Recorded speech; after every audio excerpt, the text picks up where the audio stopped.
সিকিউরিটির স্বার্থে আমরা তাদেরকে এনেছি এবং তারা আমাদের সাথে আছে। আপনারা জানেন এই সমন্বয়কারীকে ঘিরে অনেক গুজব চলছে এবং আমরাও তাদের পরিবারের সাথে কথা বলেছিলাম।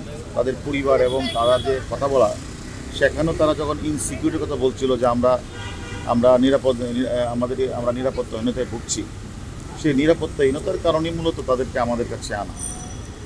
এবং আপনারা জানেন তারা এখনও পর্যন্ত সুস্থ আছে। আমি আপনাদের গতকালও বলছিলাম যে তার পরিবারের কাছে আপনারা মেসেজ দেওয়ার জন্য যে তারা আমাদের কাছে ভালো আছে, সুস্থ আছে। এবং তার ধারাবাহিকতা তাদের পরিবারে কিন্তু গতকাল রাতেও এসেছে, আজকেও কিন্তু তার পরিবারের লোকজন তাদের সাথে কথা বলেছে এবং তার পরিবারের লোকজন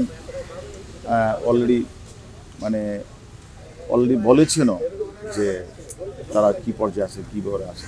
আমি মনে করি যে আসলে রাষ্ট্রের আমরা একজন পুলিশ সদস্য কর্মরত হিসেবে আমরা মনে করি কোনো ব্যক্তি কেউ যদি আসলে ইনসিকিউর ফিল করে আমাদের কাছে সেই বিষয়টা আসে, আমাদের দায়িত্বের মধ্যেই পড়ে তাদেরকে বিষয়টা দেখভাল করা। আমরা সেই হিসেবে তাদের সিকিউরিটির পারপাসটার কারণেই আমরা তাদেরকে আমরা দেখভাল করছি এবং তারা অলরেডি কিন্তু তারা একটা বিবৃতিও তারা প্রদান করেছে যে তারা যে কোটাবিরোধী আন্দোলন তারা এখান থেকে তারা এটাকে ঘোষণা করেছে যে তারা নাই, এই আন্দোলনে তারা নাই।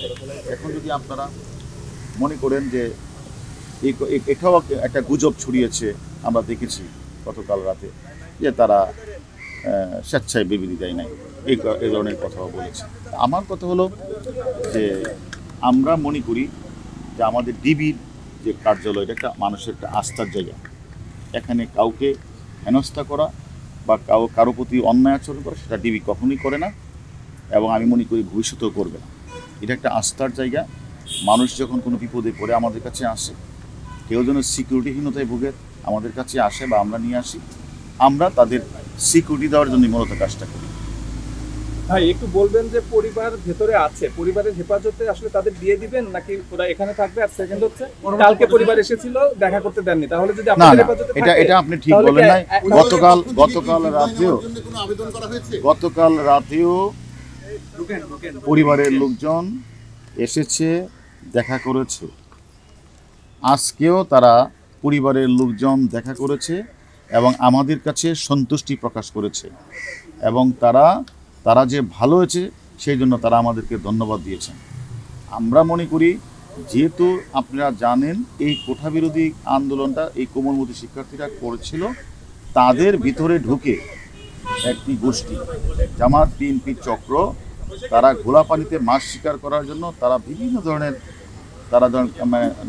ধ্বংসাত্মকমূলক কাজটি করেছে। আপনারা জানেন তারা আমাদের পুলিশ সদস্যকে জ্বলিয়ে হত্যা করেছে, তারা সাধারণ মানুষকে তারা হত্যা করেছে, তারা বিভিন্ন রাষ্ট্রীয় স্থাপনাগুলিতে আগুন লাগিয়েছে।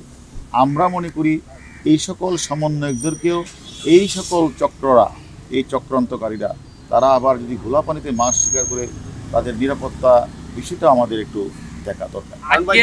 আজকে আবার ঢাকার বিভিন্ন স্থানে তারা সমবেত হওয়ার চেষ্টা করছেন, এবং এক্ষেত্রে আপনাদের বলছে যে জোর করে তাদেরকে দিয়ে বিবৃতি দেওয়া হয়েছে, তাহলে তাদের উদ্দেশ্যে কি বলবেন যারা এটি বলছে? এটা আসলে এই যে যারা গুজবটি ছড়িয়েছেন তাদের উদ্দেশ্যে আমি বিনীত অনুরোধ করব যে গুজব ছড়াবেন। ডিবি একটি আস্থার জায়গা, সেখানে কাউকে জোর করে সেখানে রাখা হয় না, কারো উপর অন্যায় অত্যাচার করা হয় না, জোর করে কোনো বিবৃতি নেওয়া হয় না।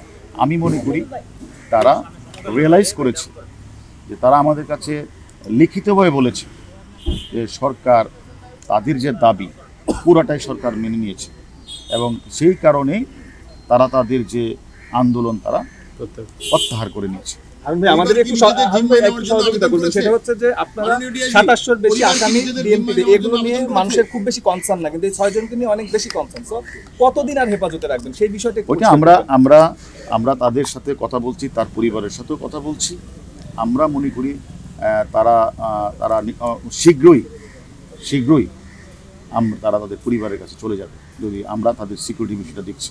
কারণ ভাই একটা ব্যাপার হচ্ছে আদালত একটু আগে একটা অবজারভেশন দিয়েছে যে আপনাদের কাছে যারা বিভিন্ন সহায়তা চাইতে আসে আইনি বিষয়ক অন্যান্য বিষয়, তাদেরকে আপনি স্বাভাবিকভাবে আগেও বলেছেন যে আপ্যায়ন করেন এটি অতিথি হিসাবে। আদালত কিছুক্ষণ আগে একটু অবজারভেশন দিয়েছে যে এটি আসলে এটা আমরা এখনো পাইনি এগুলি আসলে বলেছেন কিনা এটা আমরা ঢাকার কয়েকটি জায়গায় আজকে বিক্ষোভের চেষ্টা করা হচ্ছে, আপনাদের এই বিষয়টি কি আপনাদের নজরে আছে যে পান্থপথে এবং গ্রিন রোডে আজকে বিক্ষোভের চেষ্টা করা হচ্ছে, আপনাদের বিষয়টি নজরে আছে কিনা? না, আমরা প্রত্যেকটা মানুষের তার নিয়মতান্ত্রিক আন্দোলন করার অধিকার আছে।